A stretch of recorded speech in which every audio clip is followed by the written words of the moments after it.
Zanzibar. The very name evokes images of exotic spices, bustling trade, and the romance of the Swahili coast.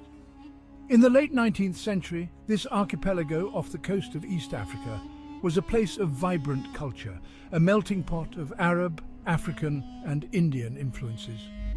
Yet beneath its alluring exterior, Zanzibar was also a place of political intrigue, caught in the unrelenting grip of European colonialism. Britain, with its insatiable appetite for empire, had long held interests in Zanzibar, primarily due to its strategic location and lucrative spice trade. The island, famed for its cloves, held a pivotal position in the Indian Ocean trade routes.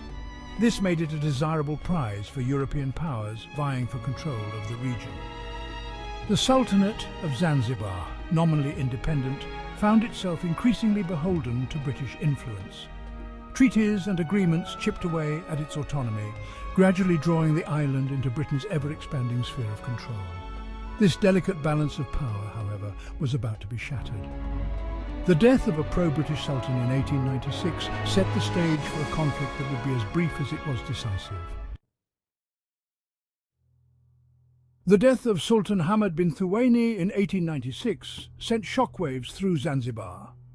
His successor, Khalid bin Bargash, a man of strong will and a staunch opponent of British encroachment, seized the throne.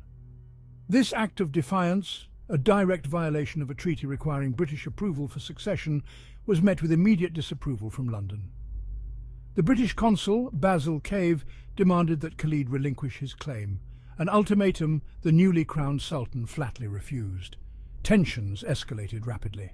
The British, outraged by Khalid's audacity, dispatched warships to Zanzibar harbour.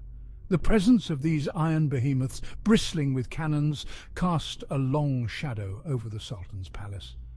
Still, Khalid, bolstered by the support of his loyal troops and buoyed by a sense of nationalistic pride, refused to back down. He fortified his palace, a magnificent structure of white stone, and prepared for a confrontation. As the sun rose on the 27th of August, 1896, the air crackled with anticipation, the scent of cloves mingling with the acrid smell of gunpowder.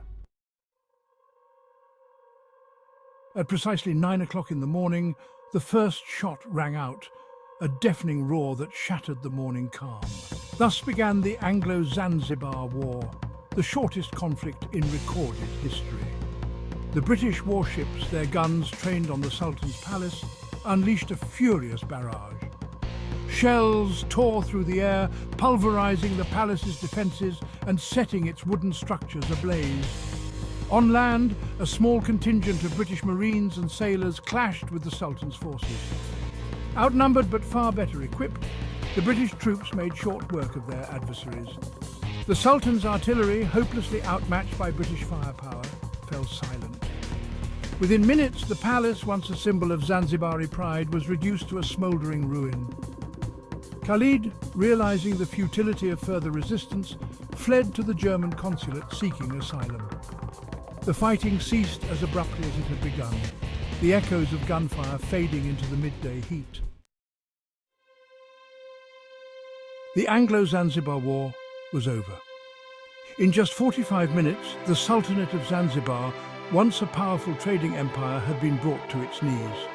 The human cost was surprisingly low for such a fierce engagement. British casualties amounted to a single wounded sailor, while Zanzibari losses were estimated to be around 500, mostly among the Sultan's troops and palace guards. The swiftness and decisiveness of the British victory sent shockwaves throughout East Africa.